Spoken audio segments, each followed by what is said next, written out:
Good morning. Welcome, guys, to day 75 of our COVID devotions. We've got, of course, some friends here today. We've got, of course, Miss Gracie Richardson. Say hey, Gracie. Hi. She's so excited to do this. And we got Mr. Wayne Neville. Can you say what's up, Wayne?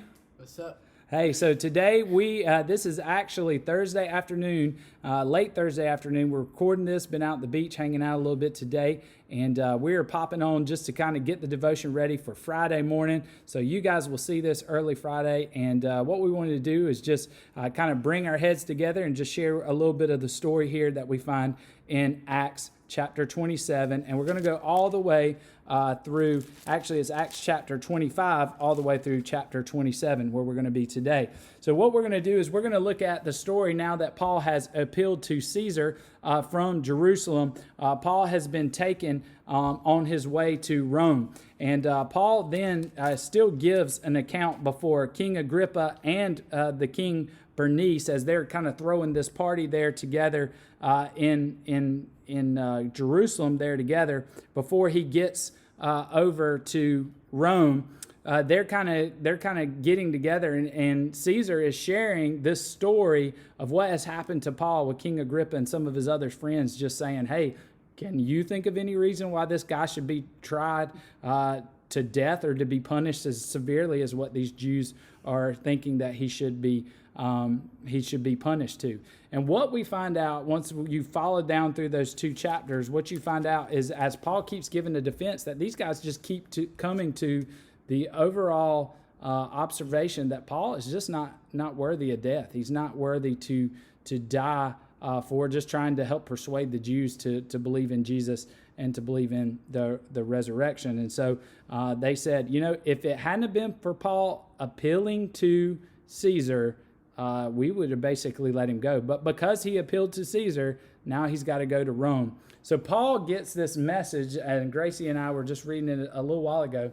Paul gets this message by the Lord that shows up to him and says, hey, listen, Paul, you're going to make it to Rome and you're going to appeal to Rome, but it's not going to be a pleasant ride. What did he tell him it was going to happen? Do you remember what he said was going to happen there, Gracie? That there was going to be storms and all these rocks and stuff in the water, and that was going to be in their way. Yeah, there's going to be a terrible shipwreck. And so what happens is we were out at the beach enjoying a little bit of the waves just a little while ago, and they're pretty crazy, right, Wayne? Could you imagine being on a ship and being stuck there? I mean, I think it got up to like 14 days that they were stuck in this ship, being just broken apart and being beaten up, and hadn't eaten anything. Can you imagine going? We went a few hours and we were starving, right, Wayne? I mean, could you imagine going 14 days and not having any food? And so Paul eventually said, but hey, listen, guys, the Lord told me that we're going to make it through this and that you're going to be okay. So you need to eat up and you need to get some strength. This is 14 days of us fighting the wind and the waves.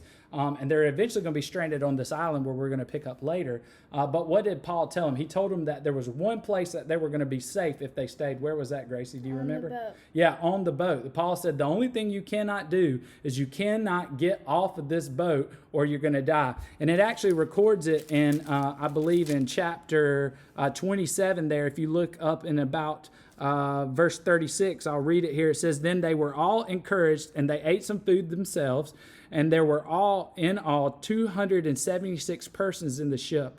And when they had eaten enough, they lightened the ship and throwing all the wheat into the sea. So that at this point, they were agreeing with Paul that they believed him. I mean, they took all the food that they could eat at that point, and just to lighten the ship even more, they chunked everything else out into the ocean. And eventually the ship is going to wreck, and the ship's going to be torn apart, and they're going to make it to this island.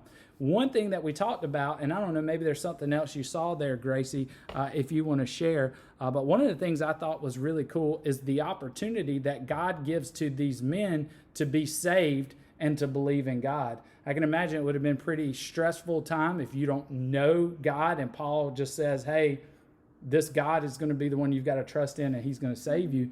I don't know what it must have been like to have to try to believe that, but I don't guess they really had another choice at that point. No, they didn't. And they really either trusted Paul or they were going to drown, I guess. So that's a quick way to learn to trust the Lord right there. And man, you see it right here that God, even in this moment, allows these men who don't trust him and who haven't been faithful to him, he allows them a second chance. What do you think that tells us about God and his character a little bit, Gracie, when God decides to give us a second chance? It tells us that he truly loves us and that he wants to have a relationship with us, and he just, like, no matter what we can do, he always wants for us to trust him and to have a relationship with him, and no matter what we could do. Yeah, I mean, because easily these men could have just been wiped out, right? I mean, they could have easily died. And because of Paul's faithfulness, we see that God uses Paul and he allows these men a second chance. And man, I think about that, and I'm eternally grateful that the Lord gave me second chances and still gives me second chances even though I mess it up, and that I can trust in him, and he desires to have a relationship with me. That's good news, isn't it, Wayne?